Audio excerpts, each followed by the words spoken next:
தமிழகம் எங்கும் கிளைகள் கொண்ட அண்ணமால் institute of hotel management and hospital management படிப்பில் சேர்வதற்கான அட்மிஷன் நடைபெறுகிறது. சென்னை வடபழனி பேருந்து நிலையத்தில் போக்குவரத்து ஊழியர்கள் பல்வேறு கோரிக்கைகளை வலியுறுத்தி 15ஆம் நாளாக தொடர் காத்திருப்பு போராட்டத்தில் ஈடுபட்டுள்ளனர். அவர்களுடன் நமது செய்தியாளர் அன்பழகன் நடத்திய கலந்துரையாடலை தற்போது பார்க்கலாம். பல்வேறு கோரிக்கைகளை வலியுறுத்தி பணியில் இருப்பவர்களும் சரி, ஓய்வு பெற்றவர்களும் சரி, இங்கு தொடர் போராட்டம் 15 நாட்களாக தொடர்ந்து போராட்டம் நடத்தி வருகின்றார்கள்.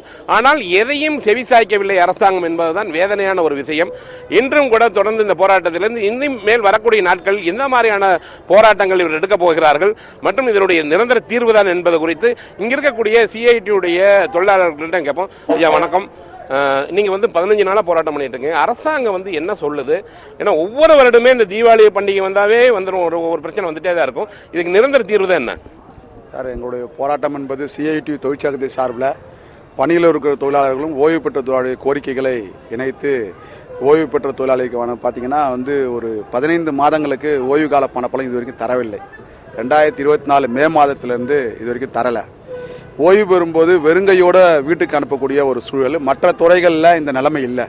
அனைத்து துறைகளிலும் அரசு துறைகளில் ஓய்வு பெறுகின்ற அன்னைக்கே காசோலையை கொடுத்து தான் ஓய்வு பெறுகிறாங்க. இந்த பிரச்சனையை நாங்கள் நீண்ட காலமாக இன்றைக்கு இல்லை, கடந்த ஆட்சியில் இருக்கும்போது இந்த நிலைமை இருந்தது. அது அன்னைக்கு போராடி தான் நாங்கள் அதை பெற்றோம். அதே போன்ற ஒரு போராட்டத்தை இந்த ஆட்சி வந்த பிறகு நாங்கள் இந்த போராட்டத்தை நாங்கள் நடத்தி கொண்டிருக்கிறோம். அதே போல் பணியில் உள்ள தொழிலாளருக்கான ஊதிய ஒப்பந்தம் என்பது கடந்த மே மாதம் ஒப்பந்தத்தை இறுதி செய்யப்பட்டது.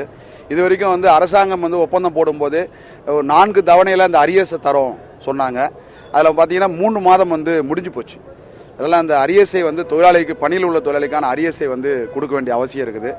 அதே போன்று பார்த்தீங்கன்னா ஓய்வு பெற்ற தொழிலாளிக்கான அந்த பஞ்சப்படி விலைவாசி ஏறும்போது அந்த பஞ்சப்படியை மற்ற அனைத்து துறைகளுக்கும் பஞ்சப்படி என்பது அரசாங்கம் அரசு ஊழியர்களுக்கு உயர்த்தும் போது அனைத்து துறைகளுக்கு உயர்த்தணும். ஆனால் போக்குவரத்தில் மட்டும் அது போன்ற உயர்த்தாமல் ஒரு சீலிங் 5% அதிமுக ஆட்சியில் ஒரு 5% கொடுத்தா போதும் ஒரு சீலிங்கை போட்டாங்க. அதை எதிர்த்து ஒரு பக்கம் நீதிமன்றத்தில் ஒரு வழக்கு, உச்சநீதிமன்றத்தை தீர்ப்பையும் சொல்லியாச்சு. தமிழகத்தில் நாங்களும் ஒரு போராட்டத்தை நடத்திட்டு இருக்கிறோம். இப்போ அந்த அடிப்படையில் அரசாங்கம் பைய ஒரு 33% இன்னைக்கு கொடுத்துருக்குறாங்க. நாங்கள் முழுமையாக அந்த பஞ்சப்படியை பணியில் உள்ள தொழிலாளிக்கு எவ்வளோ டிஏ வாங்குறாங்களோ அதை முழுமையாக ரிட்டையர்ட் ஆனவங்களும் கொடுக்கணும் என்ற அடிப்படையில் நாங்கள் போராட்டத்தை நடத்துகிறோம். அதே போல் மருத்துவ காப்பீடு, பணியில் உள்ள தொழிலாளிக்கு மருத்துவ காப்பீடு இருக்குது. இன்றைக்கி பார்த்தீங்கன்னா போக்குவரத்தில் ஓய்வு பெற்ற தொழிலாளிக்கு முதலமைச்சர் காப்பீடே இல்லை.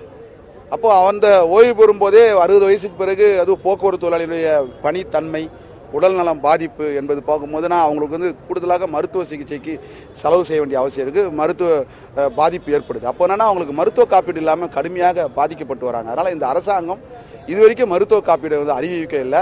தமிழ்நாடு முழுவதும் மருத்துவ காப்பீடுனா முதல் முன்பணத்தை ஃபர்ஸ்ட் இயருக்கு அரசாங்கம் கட்டிட்டு அதுக்கு பிறகு மாதம் அவங்க பென்ஷனில் அந்த மருத்துவ காப்பீடு தொகை பிடிக்கணும். ஆனால் போக்குவரத்தில் இது நாள் வரைக்கும் மருத்துவ காப்பீடு என்பது வரலை. இப்போ இன்றைய தினம் நாங்கள் சிஐடி என்ன முடிவு பண்ணோம்னா இணையதள போராட்டத்தை நாங்கள் நடத்திருக்கிறோம். இன்றைக்கி எல்லா அதிகாரிகளுக்கும் மேலாண் இயக்குநர்களுக்கு என்ன அனுப்பினோம், ஒரு மிஸ்டு கால் போராட்டத்தை நாங்கள் நடத்தியிருக்கிறோம்.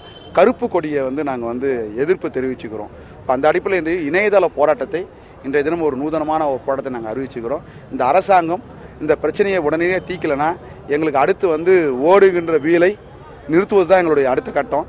அதை நோக்கி இந்த அரசாங்கம் தள்ளக்கூடாது என்பதை நாங்கள் ஒரு ஜனநாயக முறையில் ஒரு போராட்டத்தை நாங்கள் அமைதியாக போராட்டம் நடத்திக்கிறோம். அரசாங்கம் போக்குவரத்து அமைச்சர் சொன்ன அடிப்படையில் அதை முழுமையாக நிவர்த்தி பண்ணி அதை தீர்த்து வைக்கணும்னு சொல்லி நாங்கள் எதிர்பார்க்குறோம். இடையில ஒரு அமௌண்ட் கொடுத்ததா சொன்னாங்க. அது எந்த ஆண்டு கொடுத்தாங்க, எந்த ஆண்டு வரை கொடுத்தாங்க, இப்போ எது கொடுக்கணும்? 25 மாதமாக கொடுக்க வேண்டிய பணம் தருது. 25 மாதம்னா 2023 ஜூலையிலிருந்து கொடுக்கணும். ஜூலையிலிருந்து இவங்க இப்போ இந்த மாதம் இந்த 2024 ஏப்ரல் வரைக்கும் தான் கொடுத்துருக்காங்க. மொத்தம் 25 மாதம் கொடுக்க வேண்டிய பணத்தை, அதாவது ஓய்வு பெற்று வெறும் கையோடு செல்லுகின்ற தொழிலாளியின் பணத்தை இன்னும் கேட்க போனீங்கன்னா 2003க்கு அப்புறம் ஓய்வு பெற்றவங்க சுத்தமாக அவங்களுக்கு பென்ஷனே கிடையாது. நேற்று வரைக்கும் சம்பளம் வாங்கியிருந்தாங்கன்னா நாளைக்கு சம்பளம் கிடையாது. பென்ஷன் இல்லாமல் அந்த தொழிலாளி எப்படி போய் வாழ முடியும்? அவன் காசையும் கொடுக்கல, பென்ஷனும் கொடுக்கல. இது எந்த வகையிலும் நியாயம்? இதெல்லாம் எதிர்த்து தான் நாம மிகப்பெரிய போராட்டத்தை கண்டித்து நடத்திட்டு இருந்தோம்.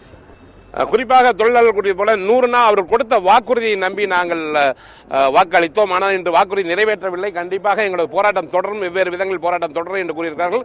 கண்டிப்பாக அவர்களுக்கான உரிமை கிடைக்க வேண்டும் என்பதுதான் ஒட்டுமொத்தமான தொழிலாளர்கள் எதிர்பார்ப்பு, நம்ம எதிர்பார்ப்பும் தான்.